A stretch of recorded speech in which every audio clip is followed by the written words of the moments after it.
읽어주신 말씀을 중심으로 해서 우리가 앞으로 기도할 제목들을 좀 얻고자 합니다. 먼저 2장 1절부터 10절 사이에 보면 느헤미야가 기도하는 그런 모습이 느헤미야의 기도에 대해서 우리가 이렇게 알 수 있는 모습이 나옵니다. 여러분, 느헤미야는 사실 이 지금 2장 1절부터 10절 사이가 니산월이라고 하는데, 니산월은 우리 양력으로 하면 한 4월쯤 되는 것이고, 1장에 보면 느헤미야가 기도를 시작하던 때가 기슬르월이라고 하는데, 그때가 우리 양력으로 한 12월 정도가 되는 겁니다. 그러니까 4개월 정도를 기도하고 난 다음에 지금 오늘 2장 1절에서부터 10절까지 사이의 일들이 벌어지고 있습니다.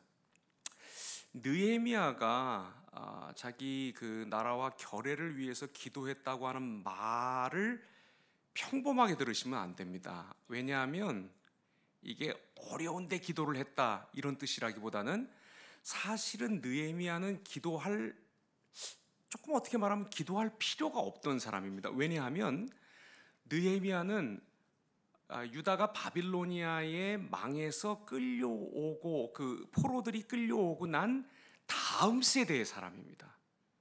그러니까 사실은 오늘날로 말하자면 뭐라고 말해야 되나? 미국 이민자의 한 2세, 3세, 한 3세 정도쯤 해당하는 사람입니다. 당연히 유대말도 잘 못했을 수 있고, 그 다음에 결의 역사라든지 여러 가지 그 예배와 종교의 식양이라든지 여러 가지 그 내용 같은 것들을 잘 모를 수가 있는 사람입니다. 그런데 지금 그 사람이 기도하고 있다는 겁니다. 굉장히 비범한 일이죠. 그리고 아주 예외적이고 이례적인 일입니다.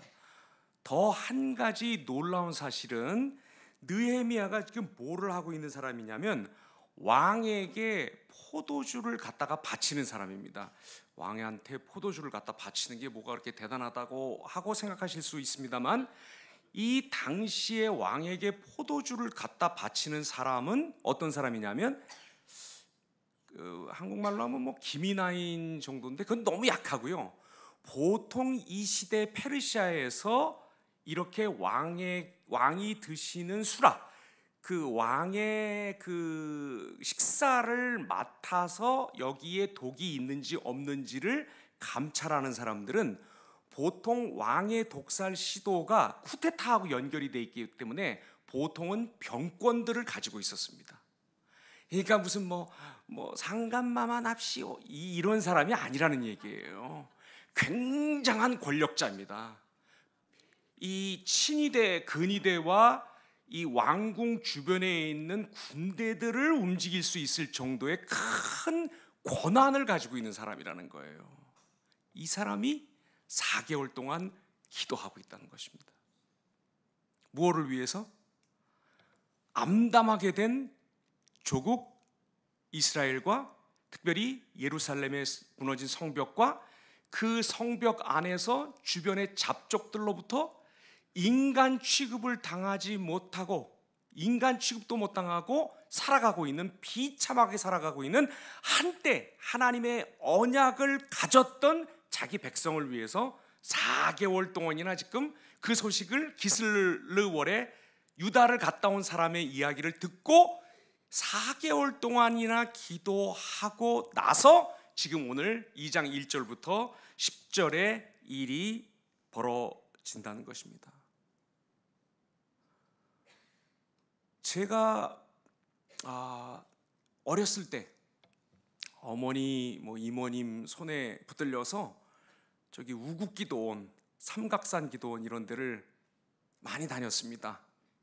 요즘은 제가 산에 올라가면 저를 좀 이상하게 보는데 그때는 머리가 많이 있어가지고 이상하게 안 보고 조그만 아이가 저렇게 어머니하고 기도하러 왔구나 이렇게 알아줬는데, 아무튼 그 우국기도원, 삼각산기도원 같은 데를 올라가면요 정말 나라를 위해서 기도하시는 분들이 계셨습니다. 어린 나이에도 생생하게 기억합니다. 눈을 들어 하늘 보라 어지러운 세상 중에 그 찬송, 그런 찬송들이 막 바위 틈틈에서 울려 퍼지면서 이 나라와 결의를 위해서 기도하던 기도자들이 있었습니다. 저도 오늘 이렇게 말씀을 전하려고 나와서 드리는 말씀이라서 참 이렇게 말을 하는데도 힘이 없고 말하면서도 이렇게 좀 찔리는데, 그 당시에 그분들이 무슨 실향민이어서 자기들이 그 결의와 나라와 통일과 민족을 위해서 하나님 앞에 기도하지 않으면 현실적으로 무슨 큰 이해관계가 걸려서 그게 무슨 잘못돼서 그렇게 밤을 맞도록 나라와 결의를 위해서 기도하던 사람들이 아니었습니다. 그 사람들이 무슨 한이 있던 사람들이 아닙니다. 그분들이 지금 생각하니까 오늘날은 통일 위해서 기도한다고 누가 잡아갑니까? 저 어릴 때만 해도 함부로 무슨 통일 이런 말을 잘 못했던 것 같아요. 저희 장인은 대동강 장인 친구분 중에 한 분이 그 옛날에 한참 전이죠, 35년 40년 훨씬 더 그런 전에 대동강에서는 무슨 이렇게 숭어들이 막 펄쩍펄쩍 뛰고 그런다고 하는 얘기를 이렇게 하셨다가 굉장히 이렇게 곤욕을 치렀다고 하시는데, 그런 시대에 살면서도 자기하고 아무 관련이 없는데 하나님 통일을 주시고 하나님 민족을 보호하시고 하나님 우리 2세들이 신앙 안에 서게 하시고 하나님 살게 하시고 폐결핵도 낫게 하시고 가난도 물러나게 하시고 이러면서 기도하던 사람들이 있었다는 겁니다. 밤을 새워서. 그런데 지금 다른 어느 때보다도 사실은 나라와 결의를 위해서 기도해야 하고 또 기도하기가 좋은 때인데도 기도를 안 합니다. 저부터가. 이게 뭐가 어떻게 된 겁니까? 왜 이렇게 된 겁니까?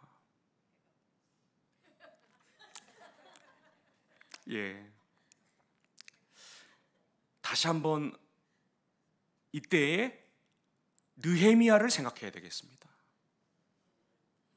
우리보다도 훨씬 더 성공하고 훨씬 더 권력 갖고 최상위 0.0001% 그 페르시아 전체에서 아닥사스다 롱기마누스를 바로 옆에서 모시던 최고 권력자 중에 한 사람이 뭐가 아쉬운 게 있어서 결의와 나라를 위해서 눈물로 한숨 쉬며 기도하기 시작하고, 그 기도가 4개월 지났을 때 하나님께서 일을 드디어 일으켜 나가기 시작하시는데, 오늘 다른 어떤 때보다도 우리나라와 한반도와 동북아시아 전체와 세계를 위해서 정말 선교적인 관점에서 애타게 기도해야 하는 우리가 기도하지 않는 이것을 저 스스로도 부끄럽게 생각하면서 기도해야 되겠구나, 다시 기도해야 되겠구나 하는 생각을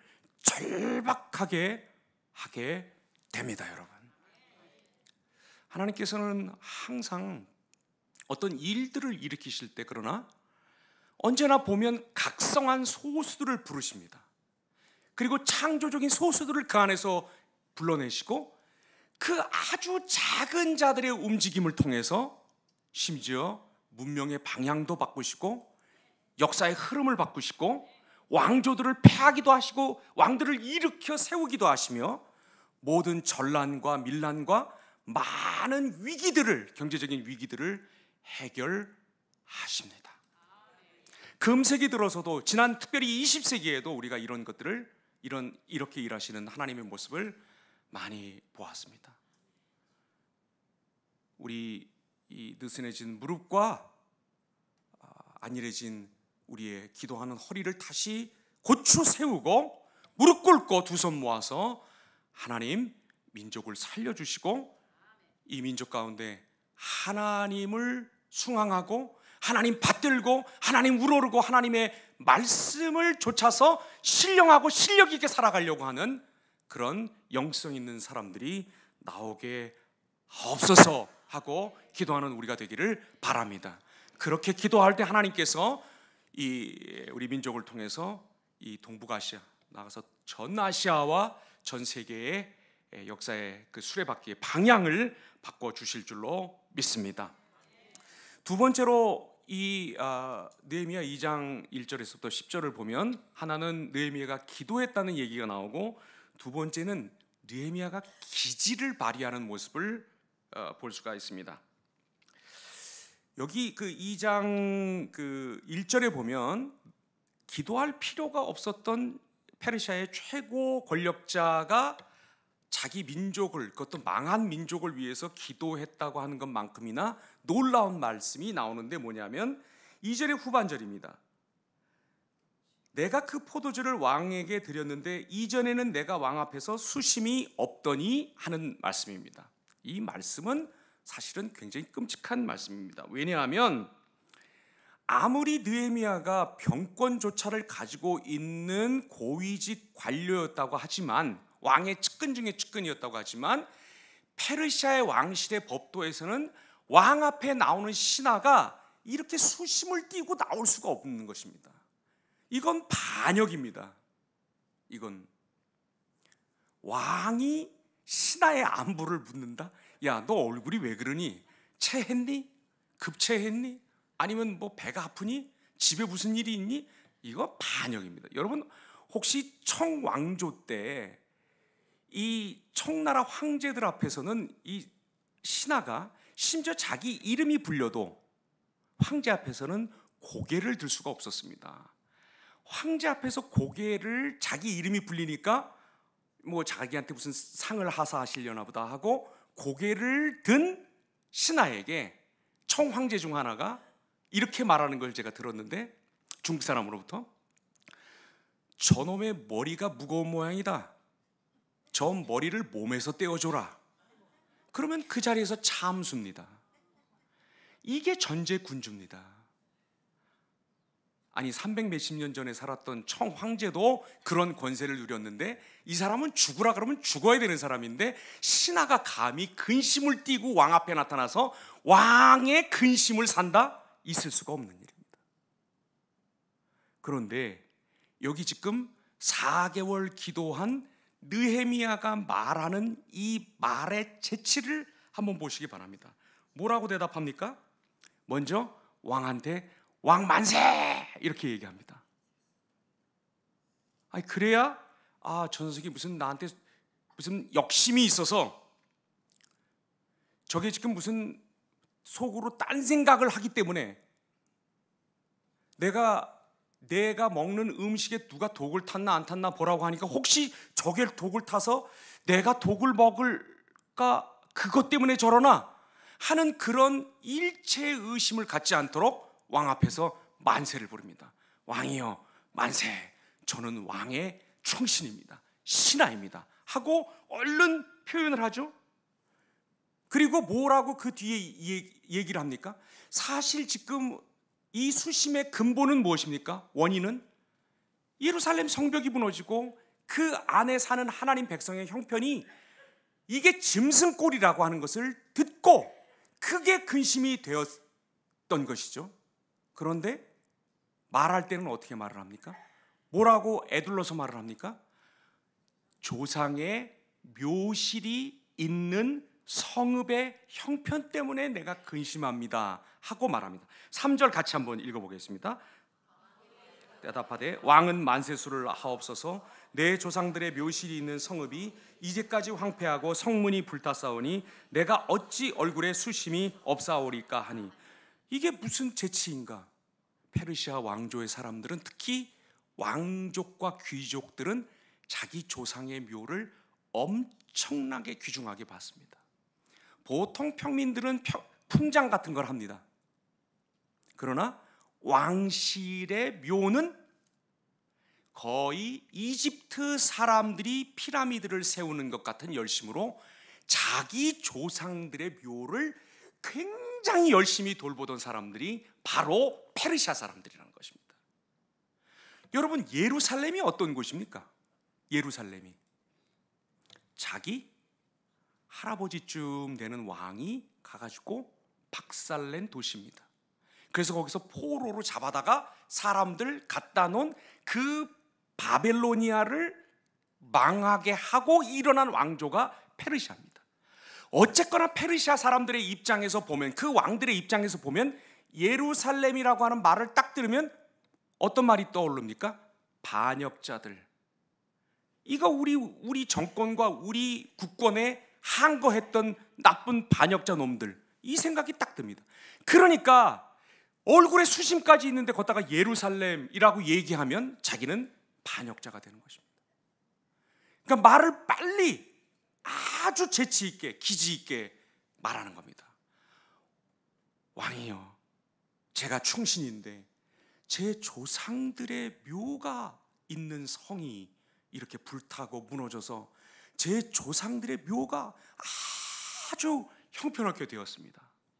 그러면 왕이 어떻게 생각을 합니까? 야, 내가 괜한 의심을 했구나. 그리고 또 어떤 생각을 동시에 합니까? 아, 동정이 가는 겁니다. 왜? 이 페르시아 사람들도 조상의 묘를 아주 중하게 여기는데 이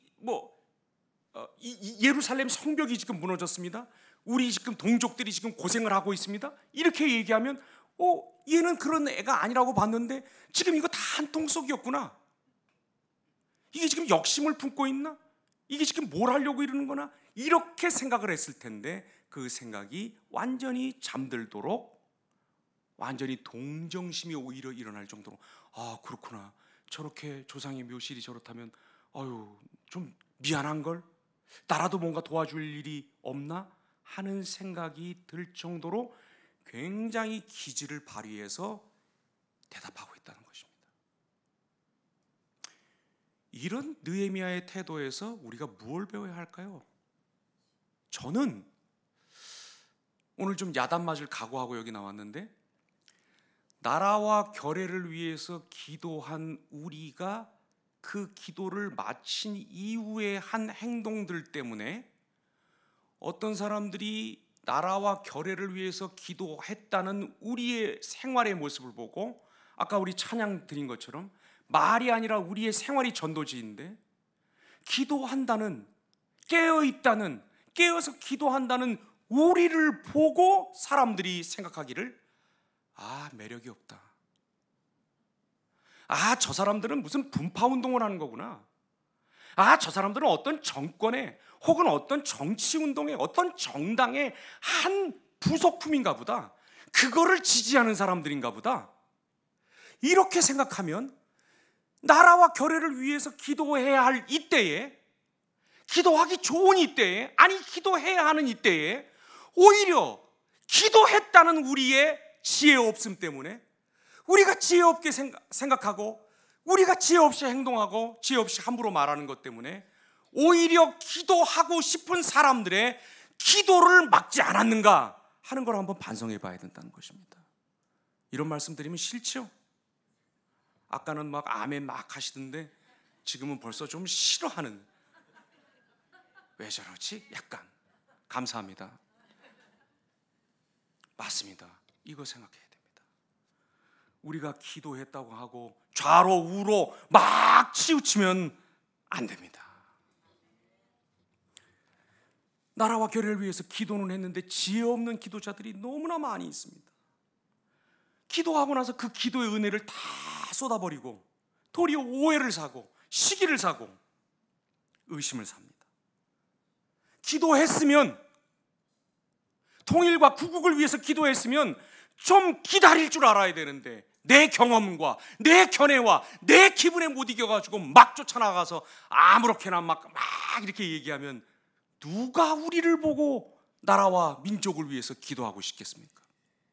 누가 우리를 보고 동아시아를 위해서 그걸 품고 기도하고 싶겠습니까? 느헤미야가 우리에게 웅변하고 있습니다. 기도한 사람은 지혜롭게 움직여야 됩니다. 기도한 사람은 그 기도 가운데 기지를 얻어서, 당신들은 왜 그렇게 나라와 민족을 위해서 기도합니까? 할 때 설득력 있게 말할 줄 알아야 되고, 그게 어떤 정치운동이나 이런 정치를 대변하는 것으로 보이지 않도록 중심을 딱 잡고 하나님께서 시켜서 하신 일로, 소명주어 하신 일로, 하나님께서 이루어 가시는 일로 보이도록 우리가 딱 중심을 잡고 지혜를 발휘해야 한다는 것입니다. 나라와 교회를 위해서 기도한 이후에 더욱더 우리는 정말 공정하고 사심 없이 중심을 가지고 서고 진중하게 기도한 사람답게 우리의 견해를 함부로 밝히지 말고 가슴속에 품고 더 많이 이 기도의 제목들이 숙성되도록 기도 후에 기지를 발휘하는 기도자들이 되시기를 바랍니다. 세 번째로는 기적이 일어납니다. 첫째는 느헤미야가 기도했고 기도 후에 기지를 발휘했고 이제는 하나님께서 기적을 주십니다. 세 가지 기적이 일어났습니다. 첫째, 수심에 가득 찬 얼굴로 황제 앞에 섰다가 그걸 감지한 황제가 거꾸로 신하에게 안위를 묻게 한 대역죄를 용서받았습니다.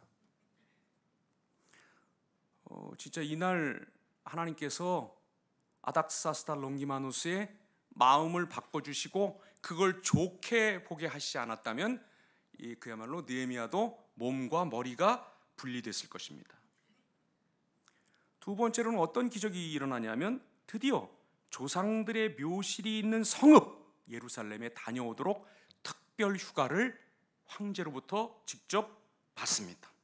세 번째로는 한 걸음 더 나아가서 여러분 이렇게 무슨 물자나 사람 행렬이나 이런 것들을 특별하게 앞에서 이렇게 막 보호하면서 물러거라 이러면서 이렇게 가주는 거, 이거 영어로 콘보이라 그러죠.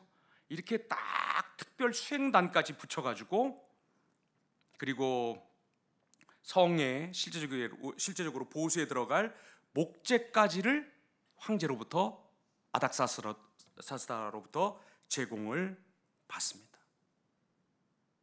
기적이죠. 이게 목이 떨어져 있어야 될 사람이 오히려 황제에게 성은을 입어서 진짜 이거 기적이라고밖에는 말할 수 없는 기도의 응답을 받습니다.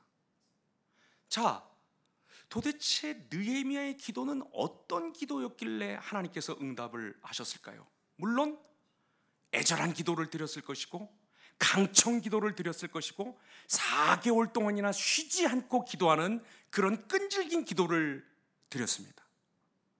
그러나 그에 훨씬 더 앞서서 느헤미야가 드린 기도에 특징이 있습니다. 뭔가 우리 1장을 한번 보시겠습니다. 1장 5절부터 11절에 보면 느헤미야가 드린 기도를 느헤미야가 드디어 기슬르월에 예루살렘의 형편을 듣고 기도하기 시작한 그 기도를 적어 놓았는데 특별히 6절 제가 한번 6절부터 제가 한번 읽어보겠습니다. 이제 종이 주의 종들인 이스라엘 자손을 위하여 주야로 기도하오며 우리 이스라엘 자손이 주께 범죄한 죄들을 자복하오니 주는 귀를 기울이시며 눈을 여시사 종의 기도를 들으시옵소서. 나와 내 아버지의 집이 범죄하여 주를 향하여 크게 악을 행하여 주께서 주의 종 모세에게 명하신 계명과 율례와 규례를 지키지 아니하였나이다.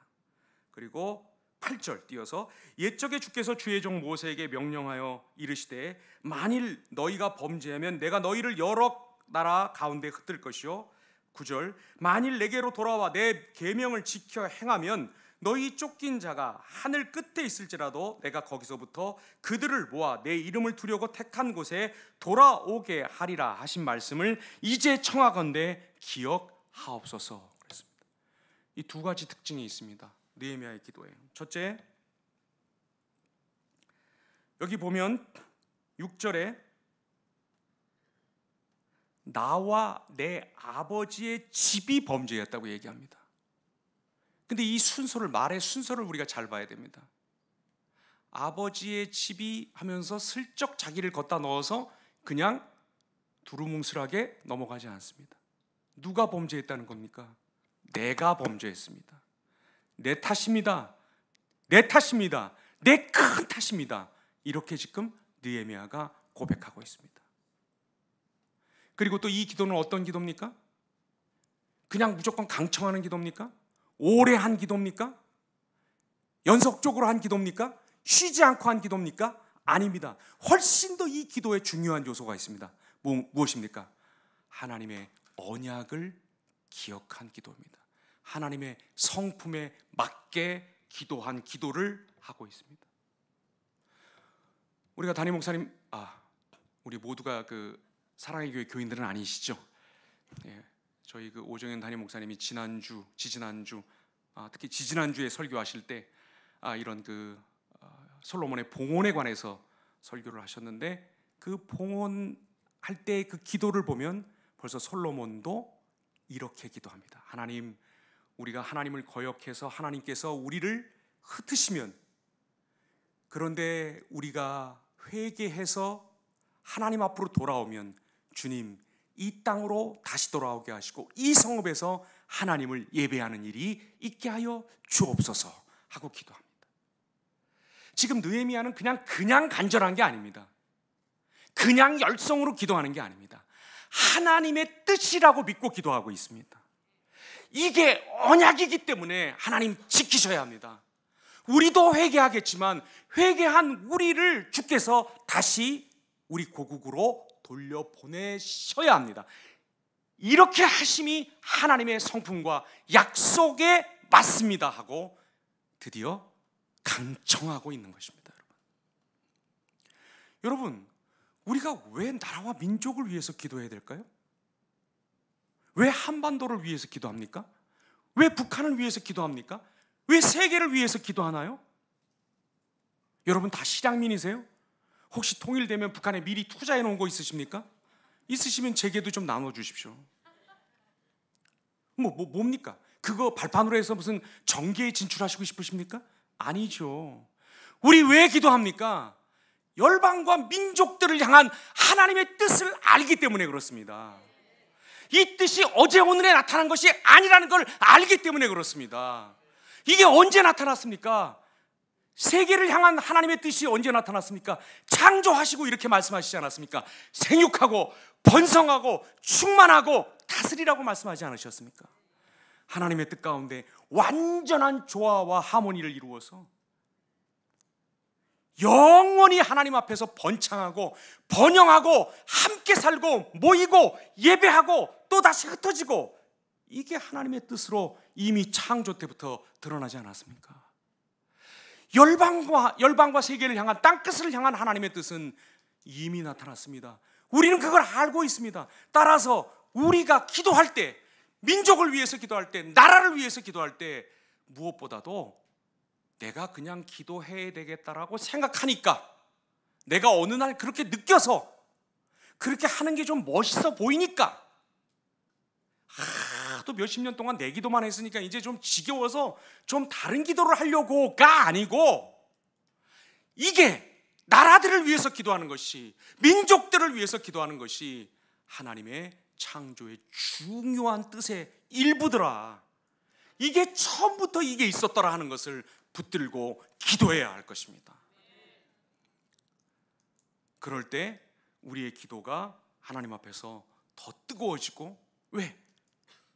하나님께 하나님 하실 일을 하시라고, 하나님 약속하신 것을 하시라고, 하나님 성실하시고 신실하시고 약속을 변개치 않으신 하나님이시니까 그 일을 하시라고, 하나님이 되시라고, 얼마나 하나님을 영광스럽게 해드리는 기도입니까? 그 기도를 하는데 왜 지칩니까? 왜 망설임이 있습니까? 왜 안 이루어질 것 같습니까? 왜 주저합니까? 왜 게을러집니까? 그럴 수가 없겠죠. 우리가 이걸 알면, 하나님은 이 지상의 모든 백성과 민족과 언어와 열국들이 다 하나님 앞으로 돌아와서 그 마음에 하나님 주신 말씀을 품고 생명 얻어 영원히 그분 앞에서 그분 찬송하며 번창하는 것이 하나님 뜻이구나. 전쟁이 하나님의 뜻이 아니구나. 망하는 게 하나님의 뜻이 아니구나. 제가 잿더미가 되는 게 하나님의 뜻이 아니구나. 하나님은 우리한테 꽃다발을 주시려고 하고 우리를 의의 나무로 키우시려고 하는 거구나. 이거를 하나님의 뜻으로 알게 된 사람의 기도는 불효불굴의 기도가 될 줄로 믿습니다. 말씀을 마치겠습니다. 기도해야겠습니다. 참 어려운 때인 것 같습니다. 그래서 더욱더 우리가 기도해야 할 것 같습니다.